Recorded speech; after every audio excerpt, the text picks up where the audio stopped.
Right. So what would be your advice for a follow-up question on this meaning and Yes. the whys?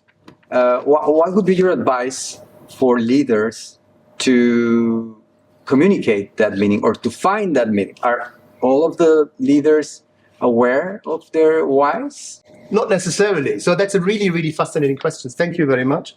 So I'm citing Simon Sinek here, who said, start with a why. And that has become like a leadership credo for me. So always start with a why, because the why is giving the reason, the meaning, the purpose of why we are doing what we are doing.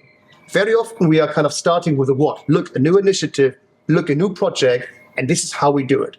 So we are tempted to start with the what's and the how's, but we forget to tell our people in our team, our peers, why we are doing what we are doing.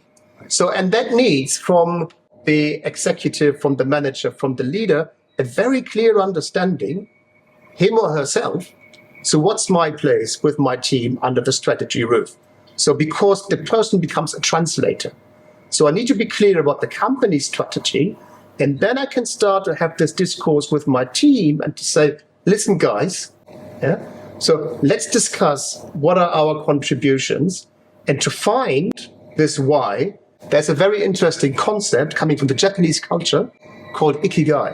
Mm-hmm. And Ikigai is translated probably into English, the reason for being. Mm-hmm. So why we're here as a team doing what we're doing, and it's organized around four searching questions.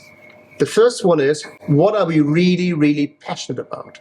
So what do we get up for in the morning? So what gives us energy? What makes us proud? What do we want to be recognized for? Yeah. The second one is, what are we really good at?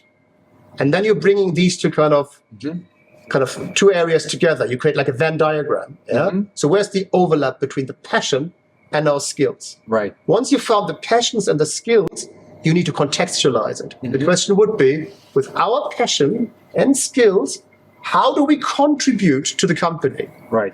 And the reference point, how do we contribute to the company's strategy and mission? Right. So the question in the Ikigai would be, what does the world need? Mm-hmm. So you could translate this into, what does the company need? And then you can add a fourth question to put some value behind it.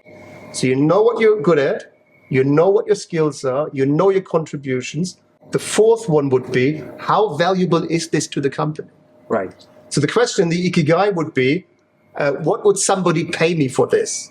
Yeah, of course, you get the salary in the company, but you could make a test and say, how valuable is it to reach, achieve, contribute to strategic priorities in the company, to projects that are A projects, and so on and so forth. Great advice for leaders, the Ikigai.